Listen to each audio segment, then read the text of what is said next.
Hello class. This week for my informative speech I am going to talk about aquariums.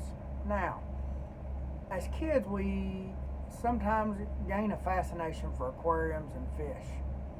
When this happens we generally go out and we start off with a small aquarium. And we'll buy a bunch of fish and throw in there and assume that we're just going to feed these fish, to have a filter running, and everything's going to be good. Well, that's not the case. First thing you need to know is the smaller the aquarium, the harder it is to balance the water column, because the water column being so small, the slightest changes, the slightest things will cause some of a massive change. Okay? Fish are not able to adapt to change very well, especially certain types of fish. Now,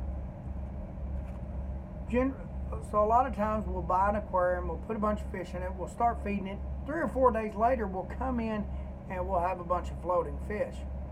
Let me tell you why this happens. This happens because we feed our fish food, and it either gets consumed or becomes waste. Now, if it gets consumed, it turns into ammonia, which is fish waste. If it does not get consumed, it also turns into ammonia. Ammonia is very, very deadly to fish. Okay? Now, it also causes a lot of problems to fish, such as fin rot and burning of the gills. Okay? But a lot of times ammonia will kill fish because it's highly poisonous to them. Okay?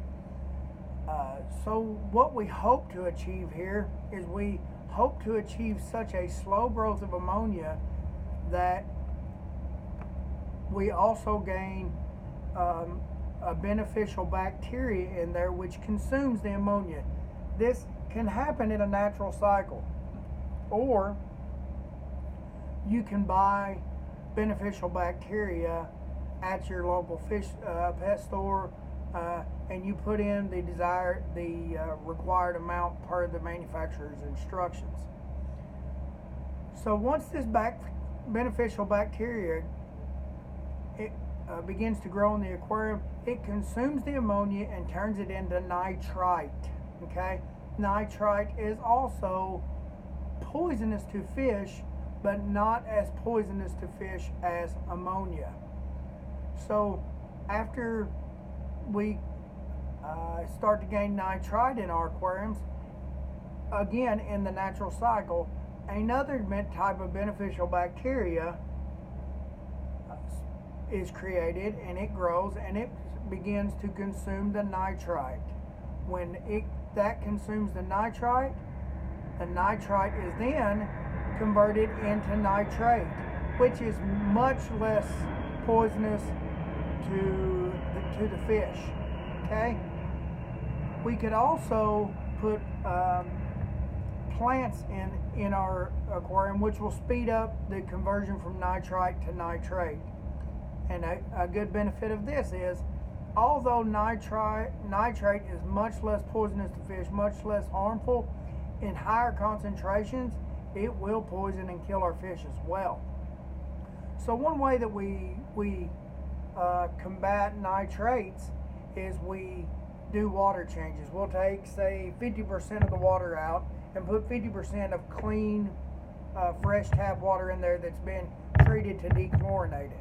Okay, and that cuts the nitrate level down. Now, as fish continue to eat, more ammonia is going to be produced, more nitrite. It's going to get converted into nitrites, and then that is going to again get converted into nitrates, and this cycle is just going to repeat repeatedly. So what we want is we want to try to reach a perfect balanced system. In this, one way to reach this perfect balanced system is plants.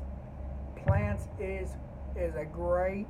are a great benefit to your aquarium at home. Okay, plants consume the nitrates and do not release anything harmful.